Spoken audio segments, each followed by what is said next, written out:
втора част на Здравейте с Чочко. Ето това сега е Чочко. Не го знам тук какво си прави, хапва си. Днеска му смених храната, водата. Купихме му и дрънкалка. Добре, Чочко, имам няколко въпроса към хората да им отговоря ли?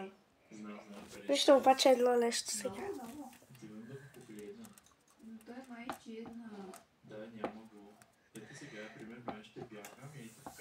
Виждате ли как иска да ме хапе? Не го знам защо, но иска да ме хапе. Тук си хапва. Много добре си е, там си има работки. Тук се залива с много неща. Здрасти, Чичо. Вижда, здравей. Кажи здравей на хората. Да, браво. И те хора, в принцип, Чучко това прави. Не го знам, защо така. Само си хапва тук. Върши се работите. Плачка си тук. Аз по цял ден ти играя на това. Ей, Сладур. Сладур. Держате ли го?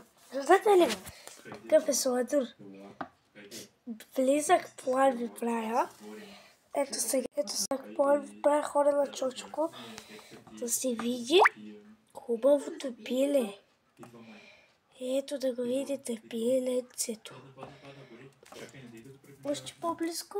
Здрасти, Чочко, кажи здрави. Така. В принцип, Чочко, той много сутрин не пещи. Той е доста добър папагал. Очаквайте скоро и трета част на разговор с Чочко. Да. Чочко, ти нищо не говориш.